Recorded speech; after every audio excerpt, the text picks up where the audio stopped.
இந்த மூன்றாவது வார்த்தை பேச கர்த்தர் இந்த நாளில் கொடுத்ததுக்காக நன்றி செலுத்துகிறேன். போன வருஷம் 2வது வார்த்தையை பேசினேன். அதுக்கு முந்தின வருஷம் 7வது வார்த்தையை பேசினேன். இந்த வருஷம் மூணாவது வருஷம் ஆண்டவர் 3வது வார்த்தை கொடுத்தேன். ஆண்டவர் நன்றி செலுத்தும். ஒரு வசனம் இருக்குது, நீதிமொழிகள் 16:33. சீட்டு போடப்படும், காரிய சிஸ்தியோ கத்திராலும். இங்கே அப்படி தான் நம்ம நிற்கிறோம். 7 பேருக்கும் காரிய சிஸ்தி கத்திரால் தான் வரும். ரொம்ப நான் அடிக்கடி சொல்கிற விஷயம் என்னென்னா, நீங்கள் நிற்கணும்னா ஜபம்லாம் நிற்க முடியும். ஜபம் தான் மனுஷனை மாற்றம், ஜபம் தான் உங்களுக்கு பேச வைக்கும். இந்த பைபிளில் அநேக வேதவசனம் இருக்குது, நம்ம பேசணும், அதுக்கு ஜபம் தான் முடியும். அதனால் இன்றைக்கி ஆண்டவர் கொடுத்த வார்த்தையை 3வது வார்த்தையை நம்ம மத்தியில் பேச போகிறேன். கர்த்தருக்கு நன்றி செலுத்துகிறேன். யோவான் சுவிசேஷம் 19:26-27.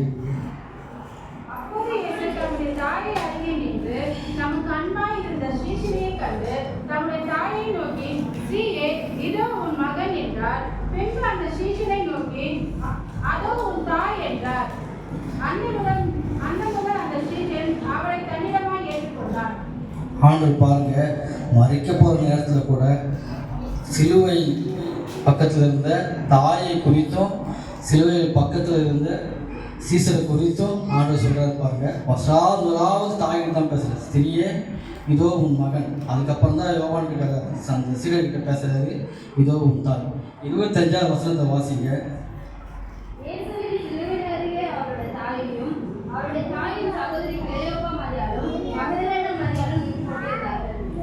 இயேசுவின் சிலுவையின் அருகில் யார் இருந்தாங்க? 3 பேர் இருந்தாங்க. 1 யோவான், 2வது அவங்க தாய், 3வது அவங்களோட சகோதரி. யாரெல்லாம் சிலுவையின் அருகில் நிற்கிறவங்களுக்கு தான் ஆசீர்வாதம். ஆண்டவர் பேசுகிறாரு, சிலுவையின் அருகே வர தான் அவருடைய ஆறுதலான வார்த்தை கிடைக்கும், அவர் ஆறுதலான அன்பான வார்த்தை கிடைக்கும்.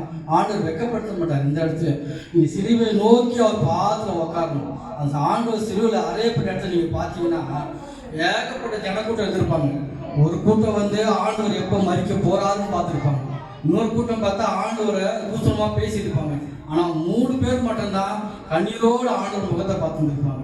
ஆண்டவர் என்ன பேசுவார், என்ன கேட்கணும், ஆண்டவர் சத்தமாக பேசிக்க மாட்டார், பொதுவாக தான் பேசியிருப்பார். அதுபோல் நீங்கள் ஆண்டவர் சத்தத்தை கேட்கணும்னா சிலுவையின் அருகில் முன்னாடி நீங்கள் வர தான் ஆண்டோடைய வார்த்தையை கேட்கணும். நீங்கள் தூரமாக போயிட்டீங்கன்னா ஆண்டோட வார்த்தை உங்களால் கேட்காது. இன்னைக்கு நீங்கள் சிலுவையில் பக்கத்தில் வர தான் ஆண்டவர் அழகாக அருமையாக பேசுவார். அங்கே பாருங்க, சிலுவையில் அருகில் நின்ற, சிலுவை பக்கத்தில் நின்றவங்க தான் ஆசீர்வாதம். சிலுவையில் பக்கத்தில் நிற்கிறவங்க தான் வெட்கப்படாத ஒரு ஆசீர்வாதம். சிலுவையின் பக்கத்தில் நிற்கிறது தான் நிலையான ஒரு அன்பு. அப்படி சிலுவையின் பக்கத்தில் வர தான் ஆண்டவர் அநேகரோட பேசுவார். இங்கே மத்திய 26:56 வாசிங்க.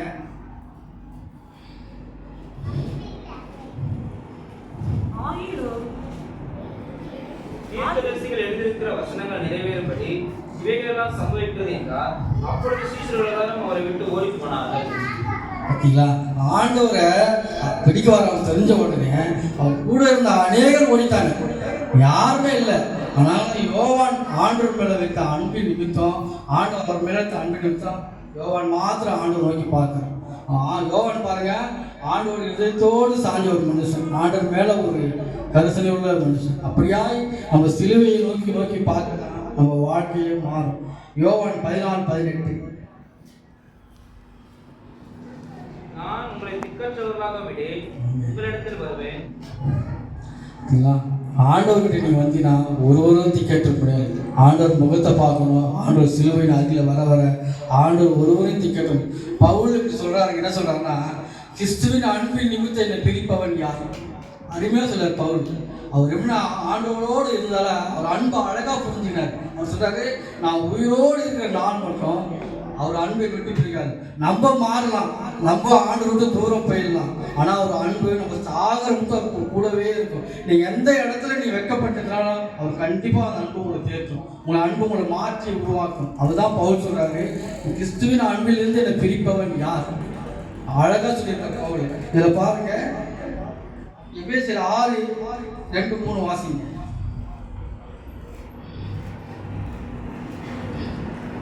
உனக்கு நன்மை உண்டாயிருப்பதற்கும் பூமியிலே உன் வாழ்நாள் நீடித்திருப்பதற்கும் தகப்பனையும் உன் தாயும் கனம் பண்ணுவாயாக என்பது வாக்குத்தத்தம் உள்ள முதலாம் கற்பனையாக இருக்கு. ஆமென். ஆண்டவர் சொல்றாரு பாருங்க, வசனம் வாக்குத்தத்தமா சொல்றாரு. உனக்கு நன்மை உண்டாகும்படி உன் தாயும் தகப்பனை கனம் பண்ணுங்கன்னு வாக்குத்தத்தமா சொல்ற, வசனமா சொல்லல, வாக்குத்தத்தமா சொல்றாரு. அப்படின்னா புரியுதுன்னா, நீ ஆண்டோட சிலுவையில அருகில வர வரதான் உன் வாழ்க்கையில் நன்மை கிடைக்கும், அற்புதம் நடக்கும், எல்லாவற்றையும் கனம் பண்ணுவாய். யாத்திரா 20 பாண்டு வாசிங்க.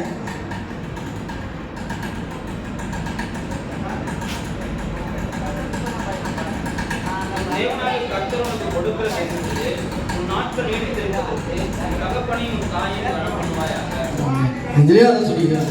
இப்படியாய் தேவன் சொல்லுகிற வார்த்தை நீ கேட்கணும்னா நீ தாய் தகப்பனும் கண்டிப்பாக கனம் பண்ணி தான் ஆகணும். நீங்கள் சிலுவையின் அருகிலே வாங்க, ஒவ்வொரு நாளும் ஆண்டோடைய மகிமையை பெற்றுங்க, ஒவ்வொரு நாளும் ஆண்டோடைய கிருபையை பெற்றுங்க. பிலிப்பியர் 4:10 வாசிங்க.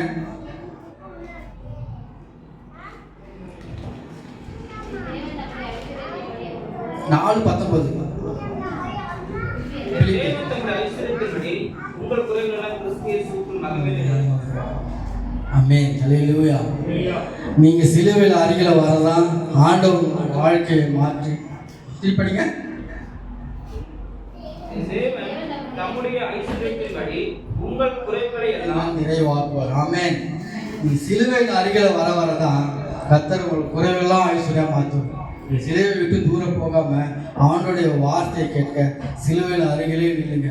எப்படி ஒரு சிலுவையின் அருகிலே ஒரு தாய்க்கு ஒரு ஆறுதலான வார்த்தையை ஆண்டவர் கொடுத்தாரோ, அதுபோல் நம்மளுக்கும் எந்த இடத்துல வெட்கப்படுத்தாதபடி சிலுவையை விட்டு தூரம் போகாம முன்னாடியே வரணும், பின்னாடியே நம்ம போகக்கூடாது. நம்ம பின்னாடி போக போக ஆண்டவர் பின்மாற்றம் தான் கொடுப்போம். இங்கே பாருங்க, யோவான் தூரமாக போயிருந்தா கூட பரவாயில்ல, கடைசி நேரத்தில் கூட ஆண்டோட சிலுவை பக்கத்தில் நிற்கணும் அப்படின்ற ஒரு தாகத்தோடு வந்து நிற்க போய் தான் அவங்க ஒரு மாற்றத்தை ஆண்டவர் கொடுத்தார், ஒரு பொறுப்பை கொடுத்தார். தாய்க்கு ஒரு நல்ல மகனை கொடுத்தார், மகனுக்கு நல்ல ஒரு தாயை கொடுத்தார். கர்த்தர் என்றுக்கு யாரையும் வெறுமையாக விட்டு போகணும். நம்ம நிற்கிற இடத்துல சரி, எங்கேயுமே சரி, எந்த ஒரு காரியத்தில் நம்ம போவோம், அவங்க சொல்லுவாங்க இல்லை இது கிடைக்காது, இங்கே 10 பேர் நிற்கிறாங்க, 15 பேர் நிற்கிறாங்க அப்படின்னு. ஆனாலும் அந்த இடத்துல ஆண்டவர் நம்மளை தான் தகுதி கொடுத்தார். நீங்கள் ஆண்டு சமூகத்தில் முன்னாடி வர வர வர கர்த்தர் எந்த இடத்துல வைக்கப்படுத்த மாட்டார். ஆண்டவர் குறைவெல்லாம் கிறிஸ்துவின் நினைவாய் மாற்றுவார், மகிமையாய் மாற்றுவார். ஆண்டவருக்கு நன்றி செலுத்துகிற இந்த நாளில் இந்த வார்த்தை கொடுத்ததுக்காக நன்றி. ஆமென்.